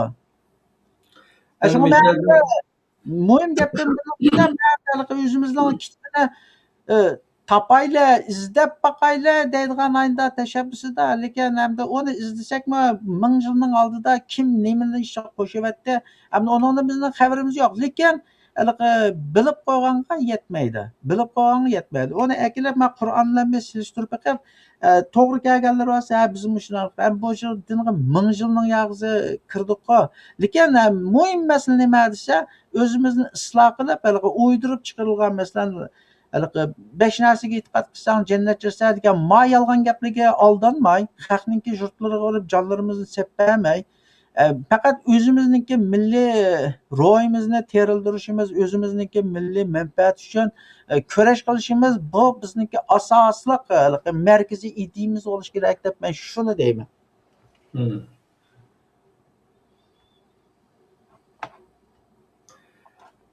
Peygamber Aleyhisselam'ın, Muhammed Aleyhisselam'ın bütün insoniyatga avatilganligining dalili sifatida ve ma arsalnaka illa rahmatan lil alamin dedigan bir oyatning dalil qilib kelinganligini eskartyotdi bir to'rdishimiz, ko'rman do'stimiz va anlaydi. Onu mu okudum-da ayetdagi ve ma arsalnaka illa rahmatan lil alamin degani aşağıdaki bir mantiqa bütün dünyadaki narsalarga ko'rsatgan emas. Agar u unda bo'lsa, o'zi bütün dunyoga kelgan bo'lsa, hozirlam deydi Sur Yunusniki 47-oyatida boshqalar so'dayni. Sen mushunchilar dedi, sen degan va'da qachon ishga oshirsa, har millat o'zining tilida so'zlab rasul evatilida, qachon o'ning rasuli kelgan chog'da o'ning ishida odilliklar hukm chiqildi dedi. Endi uningga burunqi arab tilining ishiltilishida olam degan gapmi butun nimani ko'rsatganligiga dalil yo'q. Va ma arsalna illa rahmatul lil alamin degan gapdimi? Ana butun olamlarga rahmat qilib evatildi desa, ondan u cho'qim butun dunyodagi hamma odamning tilini bilish kerak. Dünyadaki hem benim tilini bilish kerak. Mesela Sure En'am'ninki 19-oyatida. Qani. Bir gap esin kelib qoldi siz izdigichi. Ma bola nakatdingmi va bayat dunyoga 5 yildan uch ketib etdi, olamni ma'lum qilib etdi deymiz, uyning ichida o'tirib. He? Misalda bizning o'zimizning urf nimamizning iste'molimizda bor. Shu birer shaharga, birer yezig'a yoki birer to'plamning ichiga bir narsa kirib yoki bir kala kirib yani so'qib yiqilib, olamni ma'lum qilib etdi deb qo'yamiz. Olamni ma'lum. Aşında bir nima deya bu? Ya qaranglar, agar u butun olamninki hammasiga payg'ambar rasul bo'lib keldigan bo'lsa, u cho'qim dunyodagi hamma odamning tilini bilish kerak. Unda chog'da andizakama Qur'ondagi biz har ummatga o'zining tilida so'zlaydigan rasul evatdiq deganga zid bo'ladi. Shundaymi? Onunkin agar u butun olamninki hammasiga o'xshash rasullar kelsa, mana Sura En'amning 19-oyati nima deydi desa, Uyg'ur tarjimasi bilan o'qib beray. Ey Muhammad, aytqinki, mening payg'ambarligimga qaysi narsa eng chong guvoh? Aytqinki, Allah men bilan sizlarning oranglarda guvohdir. Bu Qur'on menga sizlarni va Qur'on yetgan kishilarni ogohlantirish uchun vahiy qilindi deydi. Sizlarni va Qur'on yetgan kishilarni degandan keyin agar shu chog'ning o'zida masalan Saudiya Arabistonliga yo Uyg'urlarda yo turklardan bir bo'lim odamlar borsa, tilni bilmay turib u bir bo'lim odamni qanday ogohlantirdi? Qur'onda kelib bu arab turkcha yo uyg'urcha bilmagan Muhammad o Qur'onda kelib turkcha yo arabga o'qibas o tushunmasa u ogohlantirgan bo'lamda. Sura En'amning 19-oyati. Ha, sura An'amning 6-sura 19-oyat. Mana men ko'radim mana ekrandan. Va uhiya ilayya hadal Qur'on li unzirakum bihi va man balag deydi. Sizlarni va mush Qur'on yetgan hamma odamni ogohlantirma deb birinchi shaxsning o'zi da'vatida bu. O chaqda oldiga beri Türkler, Arablar ya Xitoylar boshqa millat ushlab qolsa, uning tilini bilmasa, u qanday ogohlantirdi? Arabcha Qur'onni o'qibas u tushunamda.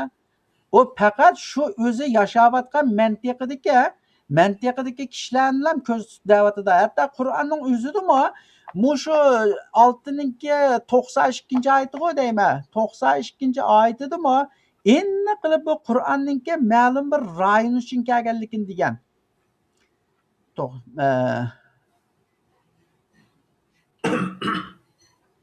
Ha mana Sura An'amning 92-oyati 6-92 va hada kitabun anzalnahu mubarakun musaddiqul ladzi bayna yaday va litunzira ummul qura va man havlaha deyatida. Aynan. Ummul Qura, ona ba'zi tafsirchilar uni Makka deb topdi. Ne bo'lsin Ummul Qura deydigan bir ya'ninki bir rayonning joyning ismi aniq bor. Ummul Qura va uning atrofidagi kishilarni ogohlantirish uchun deb bor. O butun olamni deb yo'q. Butun olam deb yo'q. Hatto Sura Yasinninki 5-6-oyatidami? Sura Yasinning ochay. Sura Yasin 36da 36'nın 3-sidan başlap o'qisak, surasining 3-oyatidan başlap o'qisak, innaka laminal mursalin ala siratin mustaqim tanzilul azizir rahim litunzira qavman ma unzira abauhum fahum ghalifun. Bu Qur'on Allah tarafidan tushirilgandir. Sen haqiqatan to'g'ri yo'lda. Biz seni ota-bobolari ogohlantirilmagan, g'ofil qolgan bir qavmni ogohlantirishing uchun evatdik deydi. Ota-bobolari ogohlantirilmagan, g'ofil qolgan bir qavmni deb bor. O'sha butun dunyodagi hammasi g'ofil qolib ekanmi? Nechinchi oyatda? 90 Yasin surasininki 6-oyati. Litundira qavman ma undira abahum fahum g'afilun. 6. Başnakina. Andın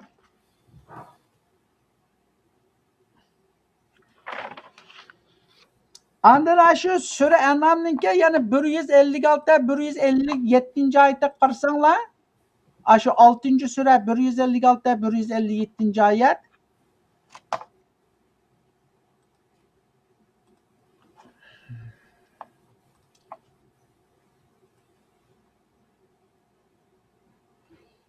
Sura En'amning 100. Mana en taqulu innama unzila kitabu ala taifatayn min qablina ve in kunna an dirasatihim la gafilun.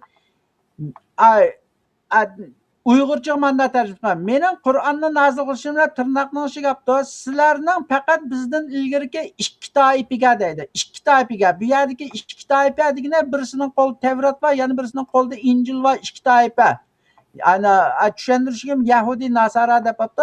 Kitob nozil qilingan, ularning o'qigan kitoblaridan bizning zarli xabarimiz yo'q demasliginglar uchundir. Taqulu yoki sizlardan agar bizga kitob nozil qilingan bo'lsa, biz albatta ulardan ortiq hidoyat topgan bo'lardik demasliginglar uchundir. Sizlarga Parvardigoringlar tarafidan haqiqat, pokat, hidoyat va rahmat nozil bo'ldi. Allohning oyatlarini inkor qilgan va ulardan yuz o'rgan kishilar zolim odam bormadi. Ma oyatning mazmunidan 2 kitobga, 2 toifaga, ya'ni 2 guruhga sen kitob beribsan, agar bizga shu 2 guruhga bergandek bir kitob bergan bo'lsang, biz ulardan bakrak hidoyat topgan bo'lardik deb Şunda demasliginglar üçün sizlarga Qur'onni nozil qildik deydi. Shundag'an chog'da oyatniki to'liq mazmundan bu shu arab tilini ko'zda tutgan bu. O'sha yerdagi o'sha kitob degan hozir kitobun deb olibdida bu yerdami? Boshqa marqum mafi shak degan yerdami? Kitob kelimasi, ya'ni kitob degan bu urg'u borda. Biz kitobni bugungi tushunchimiz bo'yicha mana ikki toshliq muqobillik narsaning orasiga ilingan narsa kitob deymiz. Shu. Bundaqda Payg'ambar alayhissalomga u 23 yilda paydan-pay kelgan parcha varaqlarga yozilib ba'zisini o'chib ketgan degan gaplarga qaragan chog'da u kitob bo'lib tublanganligini va hatto kitob bo'lishiga Qur'on bo'lib tublanishga bugungidek holat kelishiga Osmonni alohida qo'shgan deb mana deb keladi. Lekin oyatning o'zida kitob deb keldik. Ashning hammasi shu xalqni dindan ozdirish uchun o'sha afsona rivoyatni rostga chiqarish uchun to'qib chiqqan afsona rivoyat va Qur'onning o'zidami shahri Ramazon alladi unzila fihil Qur'on deb oyat bor. Ramazon oyida Qur'on nozil bo'ldi deb hech qachon bir oyat nozil bo'ldi, Qur'onning bir parisi nozil bo'ldi degan gap yo'q. Butun bir Qur'on Ramazon oyida nozil bo'ldi degan gap bor. Hech qachon bir ikki betni Qur'on demaydi. Endi bu to'g'risidami ayrim qism bo'ldi u Qur'onning o'zini Qur'on oyatlaridan shu Qur'on oyatlaridagi ma'lumotlarga ko'ra Qur'onni Muhammad payg'ambar o'zi yozgan. Qur'onni Muhammad payg'ambar o'zi yozgan. Shu Muhammad payg'ambar atrofidagi arablarga Qur'onni taqit yo'lida Qur'onni qo'lda ko'tarib yurib, uni o'sha kishilarga o'qib bergan. Ma Qur'oni Karimning ichidagi Qur'onning tarixi ma bor. Endi uni haliqi shoxliq yozibotgan, terig yozibotgan, tosh yozibotgan, Oyshaning yostiqning teki bostirib qo'yib echkirib, kufr gap anında Qur'onning 10 oyatini echkib olgan degan gap bor anında. Shundag'ancha bu Muhammad alniki Qur'onim chala Qur'on bo'ladi. Unda 10 oyat qani? Yetkizmagan bo'ladi-da. To'liq yetkizmagan bo'ladi. Lekin Qur'ondagi oyatda ey Rasul sen sana nozil qilganning kishilar to'liq yetkizgan. Agar sen uni yetkizmasang sen vazifani ado qilgan bo'lmaysan deb. Bundag'ancha o Qur'onning ichida o'chib 10 oyat bo'lmagan ekan, Qur'on chala buni nima hech qanday tafsir yo'q uninki. Lekin Qur'ondagi oyatlarga asoslangancha Muhammad Qur'onni o'zi yozgan. O'zi yozgan shu chog'ning o'zligi bu Qur'on mavjud. Endi qag'inalar Osmonning vaqtida tuplab chiqqan, Osmon hammani ko'ydirib tutgan. Ashulning hammasi mushu din orqali boshqalarni monopol qilish, kengayimchilik qilish uchun to'qib chiqarilgan afsona rivoyat. Uning hech bir ishonchlik emas. O Qur'onga zid u. O chog'da Qur'onni elish ketamdi yoki bo'lmasa xalqning afsona rivoyatini elish ketamdi degan mas'ul kelib chiqdi-da. Endi deymizmi, agar bir oshiqqa ma'shuqidan bir maktub kelsa va keliversa agar u oshiq qandoq qilib uni tuplab uni saqlaydi-da. Oddiy sanda. Agar ilohiy bir tarafdan kelgan bo'lsa, uni nemish qilib mahkam saqlansin. Yo, ilohiy qo'ydigan, yodlab olgan qorilarning mangsiga yozdiganlar ish bo'lsa agar o qorilar o'lib ketgandan keyin qanday bo'ldi masalan? Ya sur qiyomatda shunda deb oyat var emasmi? Masalan, sur qiyomatda ochiq deydi Muhammadning o'ziga sen Qur'on sana o'qib berayotgan chog'da tilingni midirlatma deydi. Tilingni midirlatma, Qur'onni sen o'quvchilarga jim turib angla. Qur'onniki vahiysi ne to'plab berish bizning vazifamiz deydi. Va sur qiyomatni ichib bilan o'qib beraman. 75-surga deymiz. Sur qiyomat 75-sura. Shunday ekan.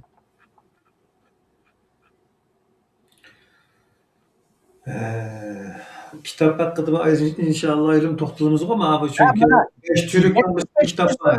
16-oyatida 75-surning 16-oyatida la tuharrik bihi lisanaka lita'jala bihi deydi. Sen aldirab tilingni midirlatma de. Inna alayna jam'ahu va Qur'ana de. Onu to'plab Qur'on qilib berish bizning vazifamiz deydi. inna alayna jam'ahu degani uni to'plab berish bizning vazifamiz degan gap bor. Faiza qaraqnahu fattabi Qur'ana deydi. Uni sen o'qib bergan chaqda sen uning ergashgan. Andan summa inna alayna bayana deydi. Ondan uni tushuntirib berishim bizning vazifamiz. Uni sen tafsir qilmaysan, biz tushuntirib beramiz, biz tafsir qilib beramiz uni sana deydi. Endi bu Xudoning oyatidagi Qur'onni biz jamlab beramiz degan gapga bu Muhammad Ali'ninki afsonasiga ergashsak, Qur'on Osmonning vaqtida jamlanib, taxo Osmona 7-8 Qur'onni yig'ib 6sini ko'ydirdi, biz sinab qoladi taxam yani manda gap bor taxa. Unda chaqda Xudoning oyatiga zidlan bo'ladi, u chaqda kimninkini elish kerak? Ondan shu oyatni hozir o'qidi qayna, uni bayon qilib bizning vazifamiz dedi. O Muhammed payg'ambarning ishi emas bu. Ondan Sura Furqonninki 31-oyati demakki, ular sening oldinga qanday bir narsadan kelmasin, har qanday bir narsani so'rab kelsa, uningga biz sana eng yaxshi tafsir nazil qildik, eng yaxshi tushuntirishni nazil qildik deb Qur'onda oyat bor. Shu Qur'ondagi oyatning hukmiga asosan Qur'on o'zini o'zi tafsir qilgan kitob. Uni bir mollamninki yoki bo'lmasa bir din o'qigan odamninki tushuntirishga ehtiyoj yo'q u kitobni. Sura Furqon. Sura Furqon 25-30 ga deyman. 30-si men nima payg'ambardan shikoyat ekan. Qavm meni Qur'on tashlab qo'ydi degan. Mana 33-oyatgan. Sura Furqonning 33-oyatida "Vala ya'tunaka bi masalin illa ji'naka bil haqqi va ahsana tafsira" deydi. Tafsira degani ashalaqa mollamlar deydigan Qur'onni tafsir qilgan palonchining tafsiri ekan, ya tafsirlar o'xshash ekan. Ma Xudo Qur'onda nima deydi desa, ular qanday bir savolni o'tirib tashlamasan, har qanday bir misol bilan o'tirib tashlamasan, uni qarta biz sana haq javobni va hammadan go'zal tafsirni nazil qildik dedi. Ammo Qur'onning hukmi bo'yicha Qur'on o'zini o'zi tafsir qilgan kitob. O mollamninki, yana bizninki Ibn Palonchi, Abu Pokonchininki tafsirga ehtiyoji yo'q buning. Faqat buning bir ixloslanlikka ko'ngil qo'yib, Qur'onning ichidagi oyatlarni selishtirib o'qisa, uning mazmunini tushungan bo'ladi. Uningdan Xudoning nima deganligini og'ini oladi. Meni hamda buni deyishim hamda boyamalqi o'zang Qur'onni manda deydi ekansa, bu arabning dini deydi ekansa, yana o'zang yana shunday deydi ekansa, qaz gap buni jiqyada anglab ketdim. Mening asos demoqchi bo'lgan maqsadim yana bir takrorlasam zino olmaz. Mening asos demoqchi bo'lganim biz bu dinni 1000 yilning yog'i mushu to'g'ri din deb qabul qilib keldik, shunami? Endi buni qabul qilsakmi, yana bayam degandagidek Xudoninki insonlarga o'rtaq bo'lgan buyruqlari bor. Lekin to'g'ri qabul qilaylik. Endi xatosini tashlab to'g'risiga mangaylik deb men shunday alam demoqchi. Endi bu bizga yetib oldi bu. Lekin biz buni xato tutib oldik. Xato tutgan ekan, endi xalqlar tashlasa uniki mening hech qanday fikrim yo'q. Lekin men bir Xudoga e'tiqod qilgan odam bo'libdimi, shu Xudoninki, Rasulullohninki hammasi o'xshash, qaysiniki elib kelgani ergashsak bo'laverdi. Men bir e'tiqodni Xudo qilgan ekan, bir e'tiqodli bo'lib, hamda Xudoning diniga ish mangay desa, hamda ishmi shu. Qur'onni ichidan shu o Injil bo'lsin bo'ldi, Tavrat bo'lsin bo'ldi, Qur'on bo'lsin bo'ldi, qaysini ham qilsa, ashning ichidagi Xudoninki qilinglar, qilmanglar degan shu bir narsalar insoniyatning hammasiga o'rtoq. Shunga amal qilishlikka o hech qanday chatoq chiqmaydi. Garanti, jannat garanti. Estağfurullah. Tamam. Vaqtimiz yana 1,5 soatdan ish ketib qoldi. Yamaroq ikki masalada ching'roq to'xtalib qoldik. Yana ekran bo'lgan ekan, oldimizgi darsda davom qilaylik. Bir ikki savol tushgan, lekin uni ochsak yana uzrab ketamiz. Bugungi temaga aloqador boshqa qo'shimcha qilgan mazmun bo'lsa anglaymiz, bo'lmasa o'sha yerda to'xtatiladi.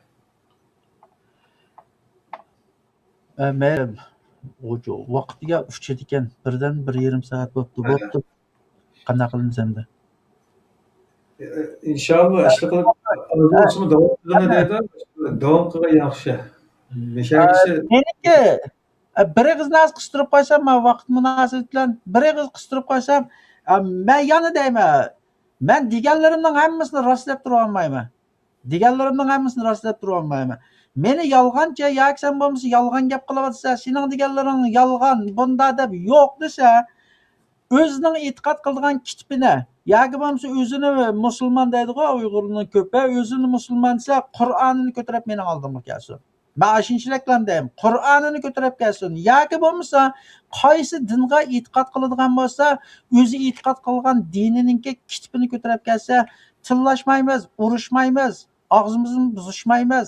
Chiroyli shu ekran bo'lgandan keyin bu bir ochiq munozara maydoni, shundaymi?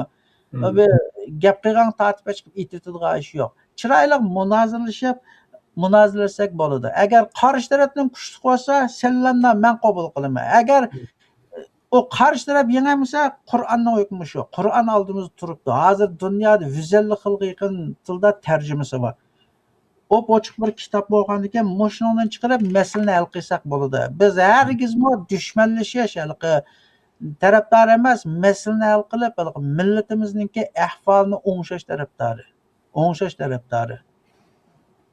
Shunga mening bu haqda deydiganim mushunchalik hamni munoziralashimiz, davlilashimiz esa chiqsa bo'ladi, ekran mana biz tayyor. Qochmaymiz undan. Mening to'g'ri emas, to'g'rining to'g'ri. Ha, to'g'rining to'g'ri. Kim desa mayli. Kim desa mayli. Kimning deyishi farq etadigan yeri nega desak, agar o'xshash bir so'zni so'z o'xshash bo'lsa, mazmun qimmat jihatdan. O chog'da undan keyin so'z tanishib qoldi, endi odam qaraydi desak bo'ldi-kinda. Lekin unda bir holat bo'lmagan sharoit ostida bir to'g'ri so'zni bir kichik bola deysimi, o so'z to'g'ri ekan. Bir xato so'zni bir olim deysimi, juda katta ish deysimi, o so'z xato ekan. Shunga so'zning xato, to'g'ri xatoligi, haq yoki nohaqi uning sohibiga bog'liq emas ekan. Bizdeki cho'ng xatolikmi shu? Bizdeki xatolik nima desa, to'g'ri gap qilgan odam bo'lsa-mu, voy bu nimani biladi deb, haliqi suftiga qaraymiz-da, soqol bilan salliga qaraymiz. Anda uning gapi xato bo'lsa-mu, mantiqiy uyg'un bo'lmasa-mu, ya soqol bilan salli va shu dinga yaqin Xudoning dinini bek o'qigan deb oyintirib ketadigan narsa. Anda soqol qo'ymaganda g'alit kiyinib olgan va bu nima biladi bu? Agar bu dinni bil soqolni qo'ymam deb, din soqolni dinning o'lchami qilib olganda, shunda to'g'ri gap qilsa, Gitlerning gapidimi, haqiqat va ashning gapidimi? Ashning gapimi to'g'ri bo'lsa, kitob oldida bo'lgandan keyin kitob uyg'un kelib Xudoning dini xatolanmasa, Mavzudan bilan Gitlerning gapini qabul qilsa-mu, xatolashmaydi bir inson. Lekin Xudoning oldida gunohkorlar Xudoning diniga zid kelgan bo'lsa, onasi bilan dadasining gapini anglamaslik kerak. Har qanday bir din haqida bo'lgan gap so'zni anglagandan keyin uningga sirtqi qiyofati qarab lekin hukm berib, yo rad qilib, yo qabul qilmay, hozir shu elektronlashib ketdi, deb bo'g'ichamni chiqarib turishini izlanib, turib, yuz bilan ko'rgandan keyin undan keyin qarorni o'zi berish kerak. Evet. Buna rahmat, Misha to'xtatildi. Inshaalloh bu haqda ko'rishamiz. Sizga ko'p rahmat. Amon bo'linglar ma'qul. Muhtaram qarindoshlar, bugungi dars bu yerga qadar bo'ldi. Qiziqish ichida inkaslar bilan Ahmedonga savollari bilan hamdard bo'lgan do'stlarga rahmat aytamiz. Do'stlarga taqib qo'yishinglarni yana tavsiya qilamiz. Chunki bir gul ichilgan bilan bahor bo'lmaydi. Kelar qatim dars ko'rishaylik, amon bo'linglar.